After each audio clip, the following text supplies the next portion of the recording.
Welcome to the Faith Together podcast from the Center for Faith and Family at Olivet Nazarene University. If you believe that passing down Christian faith is essential for the next generation, you are in the right place. Enjoy conversations with guests who are faith practitioners, parents, caregivers, pastors, counselors, and many more.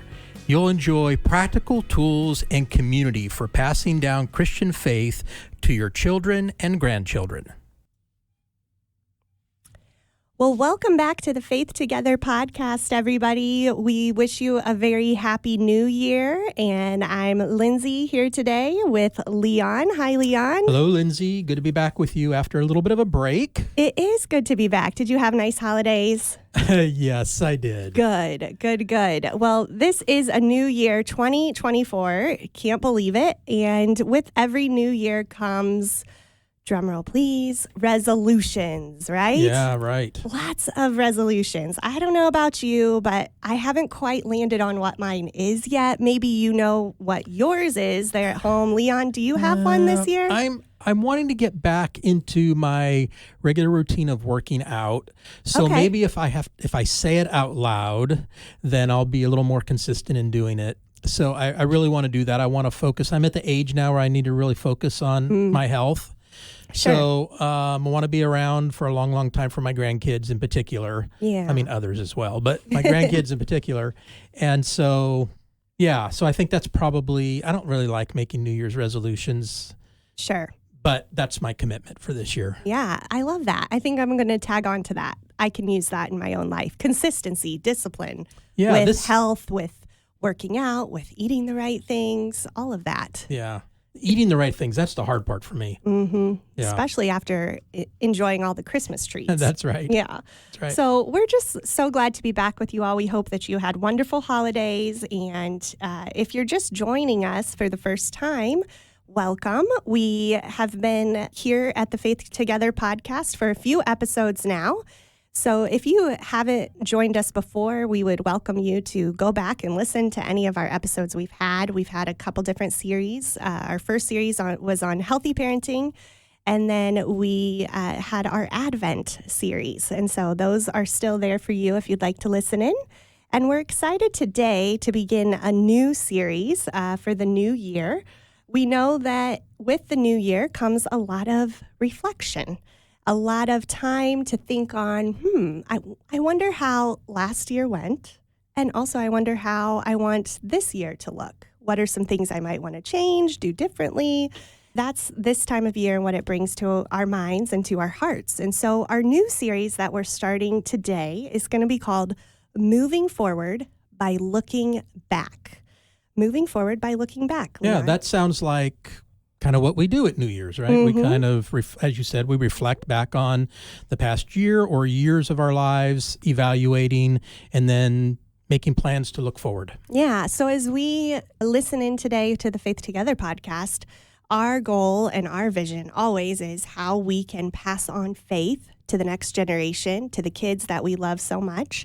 And so today we want to kind of look back to move our faith forward. Right. So part of that looking back goes back to the beginning of this project.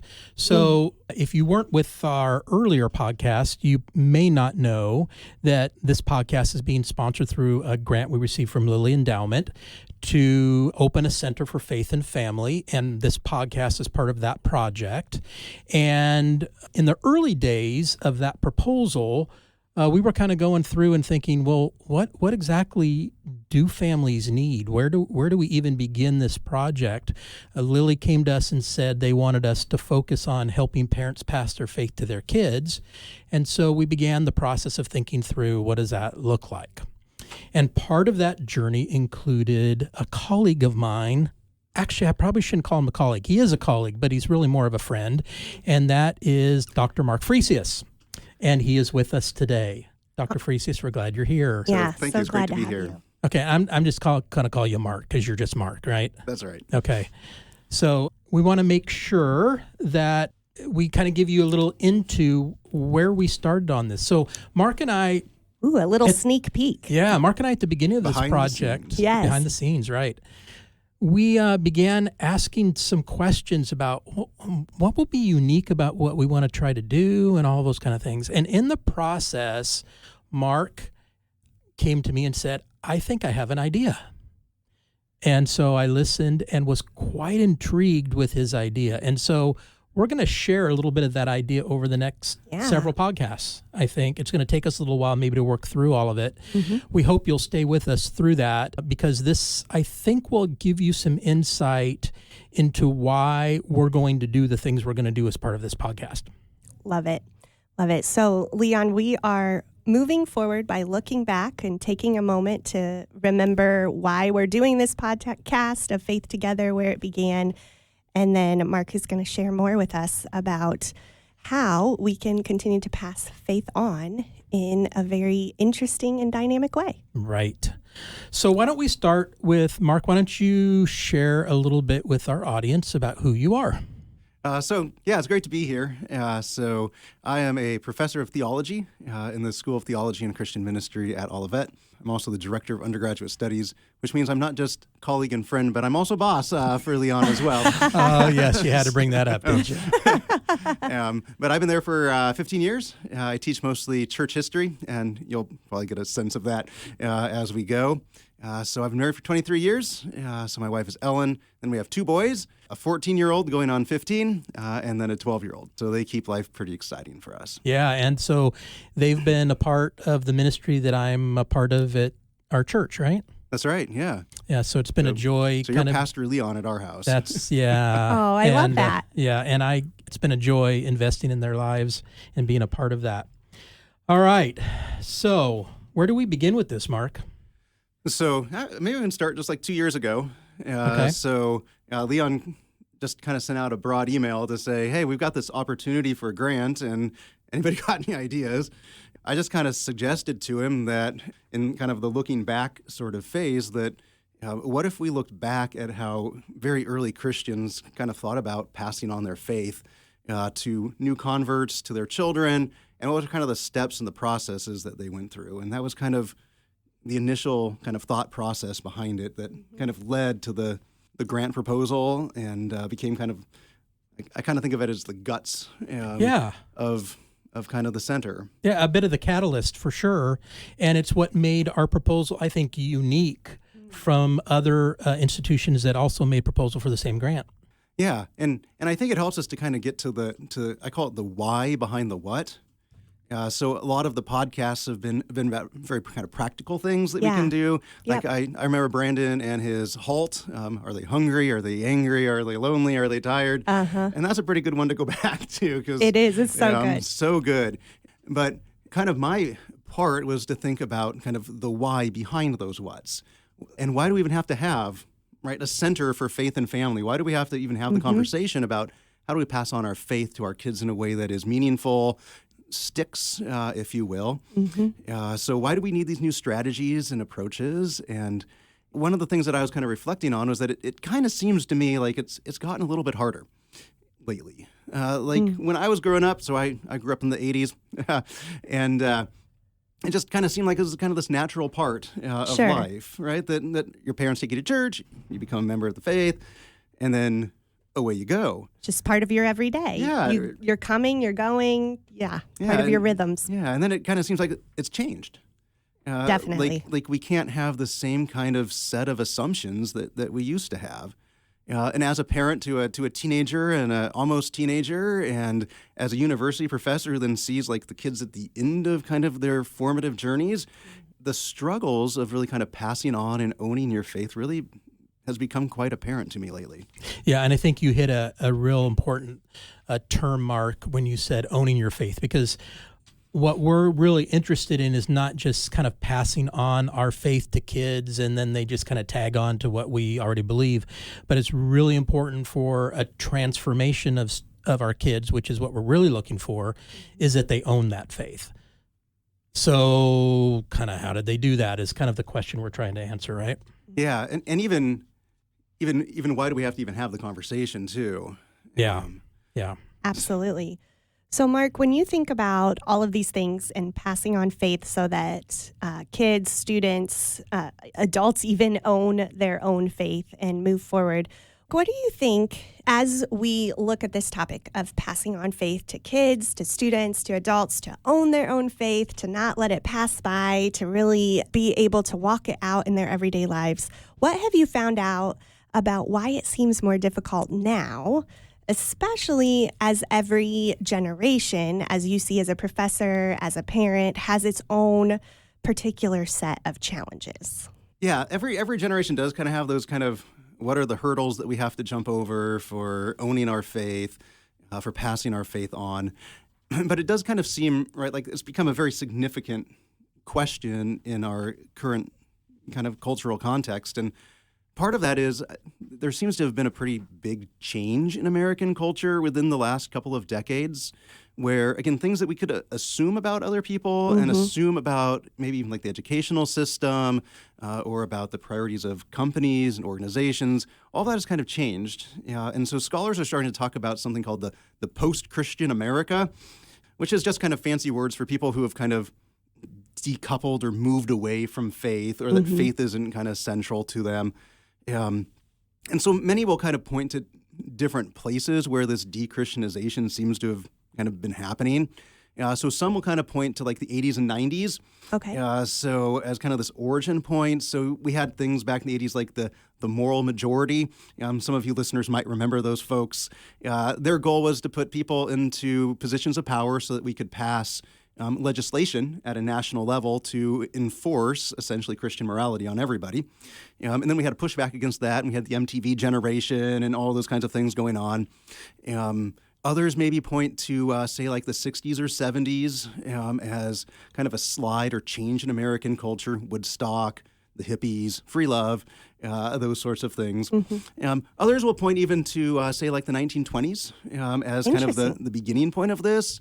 So that's when things like the Scopes monkey trial is going on, and Christianity and culture kind of started to come into conflict as Christians tried to figure out what do we do with things like evolution, with Darwin, those sorts of things. And so it started to create this divide, right, between Christianity and the prevailing culture within America. So in kind of modern terms then, some of the statistics really kind of bear this out, how America is moving past Christianity. In 2015, Barna, which is a firm that tracks statistics related to faith, suggested that 44% of all Americans are listed as post-Christian, and that this is following, the historian in me is going to come out just a little bit, this is following the trend that we see in Europe. So if you go to Europe, like churches are just empty on Sundays. The legislation that you see is not terribly influenced by Christian thoughts or ideals. And most suggest the United States lags behind by like 30, 40 years from Europe. And so you kind of look at Europe and you're like, that's where we're headed. And so we start to find a lot of that movement away from that church, and Christianity is really kind of an important part of life or faith or culture at all. Yeah, that's really helpful to kind of process through that movement. So Mark, you've used the term a couple times, post-Christian. I just want to make sure, because that may be an unfamiliar term for some of us, to again help us again to better understand the concept of being post-Christian.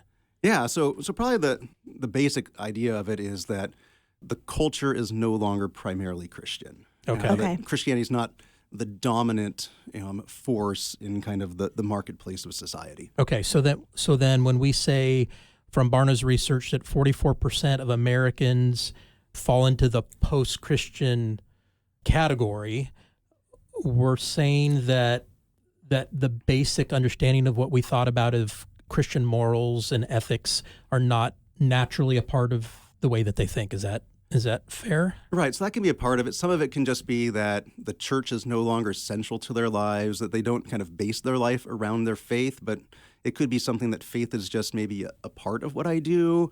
Maybe I go to church on Easter and Christmas. And so it's not necessarily just saying that people have lost their faith. That can be a part of it, but that the centrality of faith in the way in which our society, our culture, our families are organized has moved to something other than Christianity. Okay. Yeah, that's really helpful, because I think when I hear post-Christian, I immediately go to the place of just not Christian at all, completely, refuse faith, any kind of faith, just on their own. So hearing you explain it in that way is very helpful, because I'm sure those of you listening, and even, the three of us here today, we can identify people in our lives, in our families, in our close communities, and our support systems that see faith as something that's not a central part of their life, but they appreciate it and respect it for what it is in our lives, but may just see it differently in theirs. So that's just really helpful. I know we even at my own church have people that come in checking out faith, and they've not made that commitment to make it all for their whole lives. Yeah. So. Yeah, it really kind of is on like a spectrum that it can be all kinds of different responses to Christianity. All right. So that's helpful. Mm-hmm. So if all of that is true, then what are the implications of that move toward post-Christian society? Yeah, I think it really kind of then challenges things that we used to just be able to assume about our culture, about people that we meet within our culture. So I think of three kind of implications for it. One, that we can no longer assume that culture will reinforce traditional Christian teachings in terms of the existence of God, in terms of Christian morality, our general expectations for marriage, for raising children. All of those sorts of things have changed.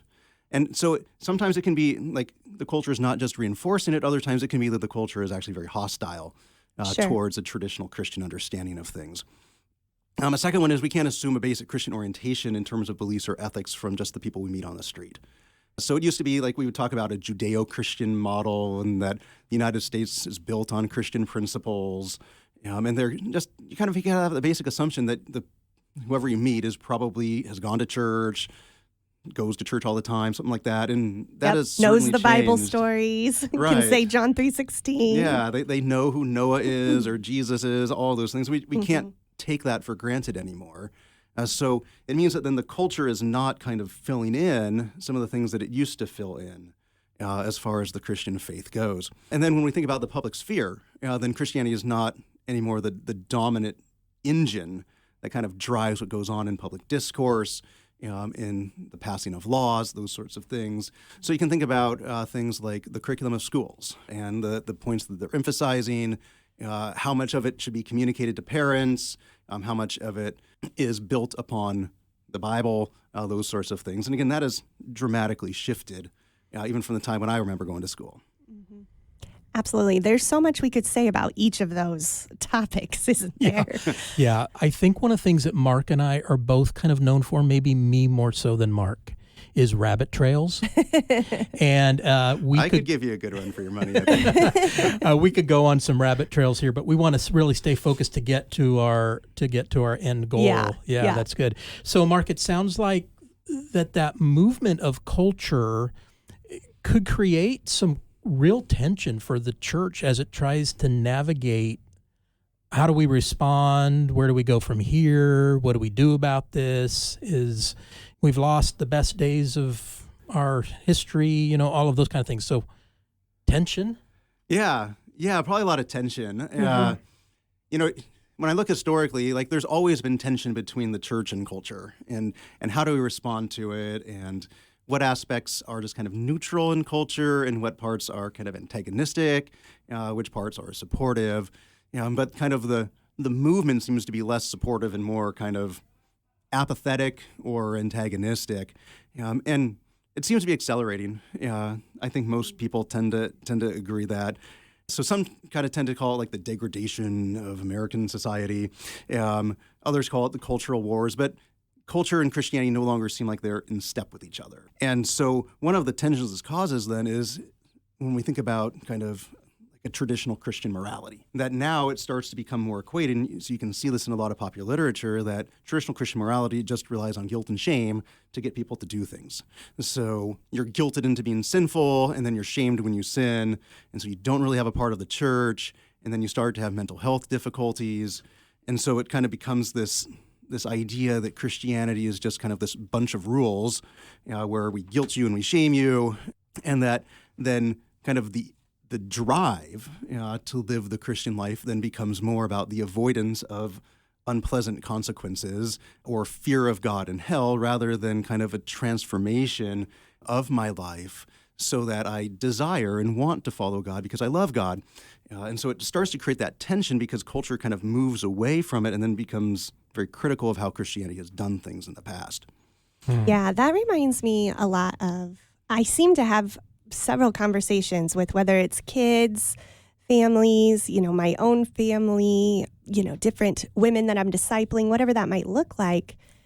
It seems that there is this tendency to lean towards a life for God that's just very regimented, and this is what I have to do, a checklist, rather than a life with God, where God is in and present and with you in each hardship, in each season, that you're in. So I'm hearing a lot of that you're saying that, it can easily fall into this place of the church is just, this is what you have to do for God, for him to love you, to be right. That's what Christianity is. Right. Yeah, it becomes kind of about earning God's love, and then God is really upset with us and really sad and doesn't really like us that much when we sin. And so then it's up to me to fix it. It starts to become this really kind of difficult dynamic that sometimes in the church we haven't done a great job of really kind of talking about the character of God terribly well. Yeah. And I do just want to clarify something, and maybe both of you can help me with this. But when we say the church, we're not meaning just the physical church building, right? For our listeners out there, we're talking about being a part of the family of God. Right, the community of faith. The community of faith. Okay. Yeah, that's good. So, many of us have had friends and family who have at some point along the journey kind of walked away from their faith. I have often heard from older adults, especially when they're talking to their child or grandchild who's getting ready to go off to college, you don't let those people steal your faith. I think that's part of what we're concerned about. And so how big of an issue is this becoming, Mark, of people kind of like walking away from their faith? There's lots of stats out there. I've heard people say a large majority of people are walking away from their faith when they go to college. I've heard other people say a lot of that's made up and it's not as bad as we think it is. Where are we in all of this? Yeah, so there's been a couple of studies that have been published about kind of what we call de-Christianization, because like I tell my students, one of the jobs of being a scholar is we have to have giant words that then people pay us to explain to them. It's just, others call it deconversion. Or it's just simply is walking away. So you were raised in a faith tradition, and then at some point in your life, you make the conscious choice to kind of leave it behind. And so there have been a couple studies that talk about this. So Lifeway Research in 2017 reported that 66% of students who attended church for at least 1 year have stopped attending on a regular basis. Now, again, this doesn't mean they've left Christianity, but that in terms of being an attender of church, that's stopped. And by students, they're talking there about high school students going into college. In 2019, Barna also put the number at 64% had dropped out of the church. This does create a pretty significant, I think, issue for the church, and especially when we think about passing on our faith, that it perhaps highlights that there's becoming a disconnect from how it is that our faith has been passed on in the past to how it is that we're doing it in the current climate. Yeah, and I think maybe some of that begs the question of, at least for me as a Christian education person who's really, my focus is about transformation. I wonder how much of this is students moving out of a protective environment where they've been under the leadership of a church, under the leadership of parents. They've kind of believed in the same faith. And then because that faith is not personally owned, not that they're not Christian, but that they haven't really owned the faith and made it their personal faith, that when they're outside of the protection of the church, their local church and their family, that now they're beginning to question a lot of that. They're around other people who are also questioning a lot of that. I wonder how much of this is a faith-owning issue. Your thoughts on that? I think it is. And I think part of the difficulty becomes that we don't give space to ask questions. And we'll get into this in a later podcast as well, but the sense of that not everything is going to come naturally to everybody. Yeah. Not everybody is going to pick up on kind of some of the different teachings of Christianity. It means patiently going back and working with them, talking to them, answering their questions. We kind of started the podcast and I mentioned the why behind the what. And I think that's very kind of central in passing on faith. It's that rules thing. Like we can have all of the rules, but then it just becomes kind of this dogmatic following of things when we don't actually understand the why do we have these rules here in the first place. What's the thought behind it, the rationale behind it? And then that forces us to ask the question, is that a good rationale? Should we still be doing this way? Yeah. And oftentimes we don't have a place where we can kind of talk about that and ask questions. I really agree with that. I think that this generation particularly loves to have space to ask questions, and they need that space. And especially as we see with kids, it's easy just to tell them what to believe or to say they'll catch up with that when they're older. So there's these two places that we're trying to fill that gap, and kids are not able to ask the questions that they need to ask as they grow. Oh, that's such a good point. I think that for many of our kids, they have learned what questions are not allowed to be asked because of how people will respond. So is God real? How do I understand God? My parents have told me that the Easter Bunny and Santa Claus and the Tooth Fairy are real. They also told me Jesus is real. I've discovered some things about those first three that may or may not be true.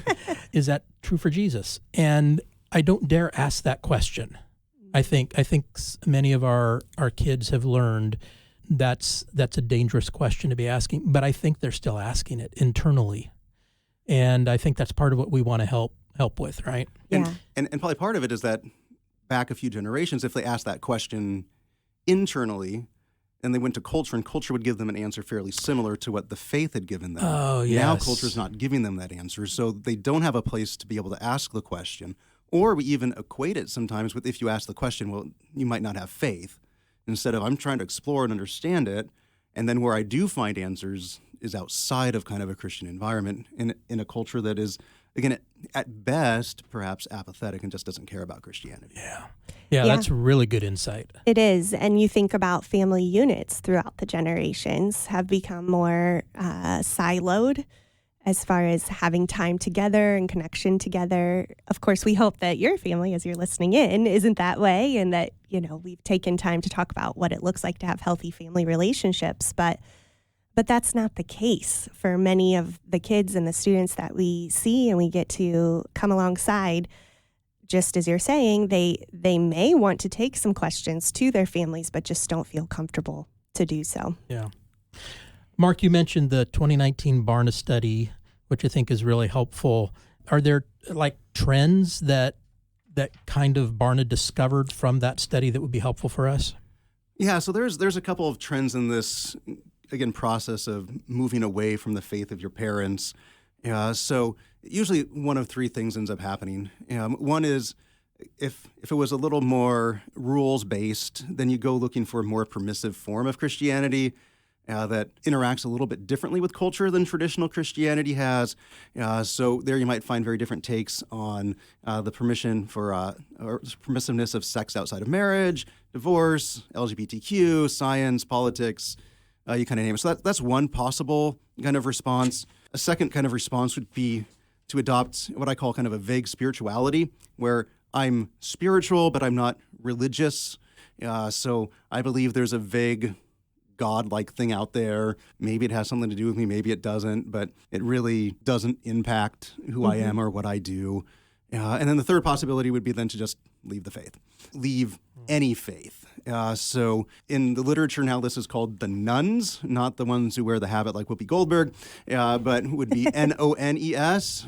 So when they fill out the surveys and it asks you for your religious preference, they would put none down there. So Pew Research, who does, again, a lot of kind of research on religious trends in America, puts the number of nuns in America at 29%.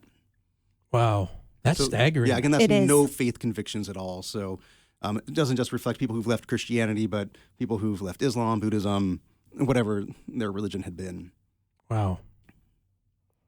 Well, that seems like it's a significant shift It really from is, where we have been, right? Pretty dramatic. So I'm wondering then, are there other times throughout the history of the church that we've seen anything like this. And maybe that's where we're headed, right? Yeah, because you're the historian, so you have to ask me that question. But in Western Christianity, this is kind of a new ground for us a little bit, or at least ground that we haven't seen for a while. So for about the last 1,700 years or so, in a sense... Did you say 1,700 years? I did say 1,700 okay. years. I don't even know how to process that. So, that's a long time. It's been a bit.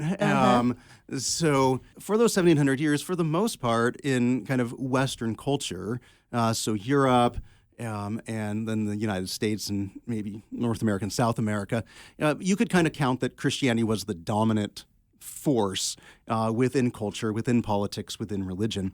But it hasn't always been that way. So one of the things that, as I was kind of starting the research on for the center, was to look back at when did kind of Christianity become the dominant religion, and then what was it like beforehand. So usually people will put the change in the year 312. So that's when, pretty specific. That's very specific. Yeah. We have actually very specific dates for some of these. So this is when the Emperor Constantine has his somewhat famous conversion experience, marking him out as the very first Roman emperor who becomes a Christian. And everything changes as a result of that. Persecution ends. So in the year 311, there was what we called the Great Persecution. It lasted for about 10 years. A lot of people died. A lot of people left the faith. And then Constantine comes around, becomes Christian. In the next year, in 313, he issues the Edict of Milan to give people freedom to be Christian, and he legalizes Christianity. And it becomes kind of his religion. So with that, then, we start the process that we call the Christianization of the Roman Empire. So we're in that de-Christianization phase, so this is the start of it. All right, so Christianity spreads quite rapidly. People start making commitments for various reasons, for sure. But it starts to take on an overall Christian tone to the empire, and it will stay that way as the dominant religion until arguably kind of our current context. So looking back before then, it got me thinking, like, what was it like before that happened? How did they do things? So the question that kind of became central to me was what can we learn from how the church in that pre-Christian environment, how did they pass on their faith? Because they were facing a culture that was apathetic, didn't really care about Christianity, or was antagonistic. They were killing Christians. Yeah. So how did they kind of navigate that? And so that kind of became the focus for kind of the development of the theory or the guts behind the Center for Faith and Family. Yeah. So what can we learn from pre-Christian culture that might help us in a post-Christian culture? So when Mark proposed this, it was quite intriguing to me. So what we've done is we've kind of set the table here for you today. We've not really given you any practical, go teach your kids about Constantine Yeah. and how Although things you can. change. Yeah, Mark would be in favor of that. But maybe what we're doing is we're kind of setting the table for this series, Yeah. I think, Lindsay, that will help us as we in the future talk about real practical things that we can do that we learn from the work we're doing right now. Yeah, so it goes with our title for this series we're moving forward by looking back. So this episode was some time and a little bit into next episode of looking back of what we can learn in those pre-Christian times that we can connect to our post-Christian times today.